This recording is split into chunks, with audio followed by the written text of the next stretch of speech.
Railway station की घड़ी रात के 10:45 बजा रही थी। ठंडी हवा में ट्रेन की सीटी गूंज रही थी। लोग जल्दी जल्दी अपने डिब्बों की तरफ भाग रहे थे। वहीं एक बूढ़ा आदमी रामस्वरूप फटे पुराने बैग के साथ टिकट हाथ में लिए प्लेटफॉर्म पर खड़ा था। उसका चेहरा झुर्रियों से भरा था। आंखों में एक अजीब बेचैनी थी, जैसे किसी का इंतजार कर रहा हो। उसके पास ही चाय बेचने वाला लड़का राजू बोला, बाबा इतनी रात में कहाँ जा रहे हो? रामस्वरूप ने मुस्कुराते हुए कहा, बेटा अपने बेटे से मिलने, शायद आखिरी बार। राजू ने हंसकर कहा, इतना डरावना मत बोलो बाबा, सब ठीक होगा। लेकिन बाबा बस आसमान की तरफ देखने लगे। ट्रेन आने लगी थी। बाबा ने धीरे धीरे अपनी जेब से टिकट निकाला, दिल्ली एक्सप्रेस। राजू ने नोटिस किया कि टिकट बहुत पुराना लग रहा था, थोड़ा पीला, थोड़ा मुड़ा हुआ। राजू ने पूछा, बाबा ये टिकट तो जैसे पुरानी लग रही है। बाबा मुस्कुराए, हाँ बेटा, ये टिकट मैंने 20 साल पहले लिया था, पर तब नहीं जा पाया। राजू हैरान, 20 साल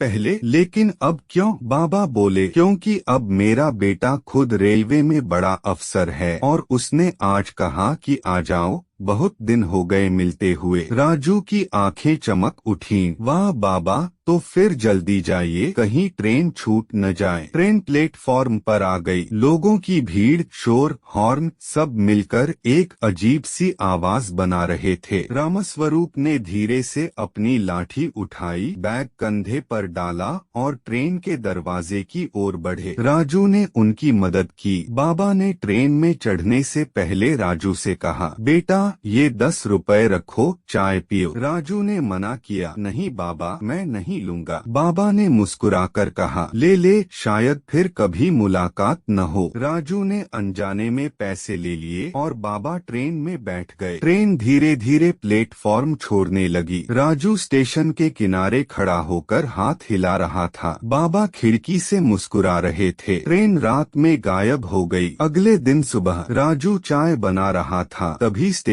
पर कुछ पुलिस वाले आए। उन्होंने स्टेशन मास्टर से कहा, कल रात की दिल्ली एक्सप्रेस में एक बुजुर्ग यात्री मिला था, जो नींद में ही चल बसे। राजू के हाथ से कप गिर गया। उसका दिल जोर से धड़कने लगा। कौन था वो? उसने डरते हुए पूछा। पुलिस वाले ने कहा, नाम लिखा था रामस्वरूप, टिकट उनके हाथ में था, दिल्ली जाने वाला। राजू की आंखें नम हो गईं। वो दौड़कर वहीं गया जहां बाबा खड़े थे। पिछली रात जमीन पर अभी भी उनके पैरों के निशान धुंधले पड़े थे। शाम तक खबर आई कि रेलवे ने बाबा के बेटे को खबर दे दी थी। बेटा आया, साफ सूट में, हाथ में फोन, आंखों में आंसू। राजू ने उसे देखा और पूछा, आप रामस्वरूप जी के बेटे हैं? वो सिर झुकाकर बोला, हाँ, पर बहुत देर कर दी मैंने। राजू ने उसे वो 10 रुपए दिए। बाबा ने ये चाय के लिए दिए थे। उन्होंने कहा था शायद फिर मुलाकात न हो। बेटे की आंखों से आंसू बह निकले। उसने उन 10 रुपयों को माथे से लगाया। कहानी का मोड़ ट्विस्ट। बेटे ने कहा, पापा हमेशा कहते थे कि एक दिन मैं उन्हें खुद बुलाऊंगा जब मैं काबिल बन जाऊंगा, लेकिन जब बुलाया तब वो चल दिए। राजू ने चुपचाप कहा, कभी कभी लोग अपने सफर पूरे करने नहीं आते, बस उन्हें पूरा करने का मौका देते हैं। बेटा वहीं स्टेशन के पास एक बेंच पर बैठ गया। सामने वही प्लेटफॉर्म था, वही घड़ी, वही चाय की खुशबू। बस अब वहाँ रामस्वरूप नहीं थे। 1 साल बाद राजू अब बड़ा हो गया था। उसके पास एक छोटी सी चाय की दुकान थी। नाम था आखिरी टिकट चाय वाला। दीवार पर टंगा था एक फ्रेम, जिसमें पुराना टिकट और एक बूढ़े आदमी की तस्वीर थी। नीचे लिखा था, कुछ सफर अधूरे नहीं होते, बस मंजिल बदल जाती है। सीख, मोरल, वक्त किसी का इंतजार नहीं करता। जो रिश्ते जिंदा हैं, उन्हें समय पर निभा लो, क्योंकि एक दिन टिकट तो मिलेगा, पर सफर नहीं। आपको यह कहानी प्रेरणादायक लगे तो वीडियो को जरूर शेयर करें। हर कहानी में छुपा है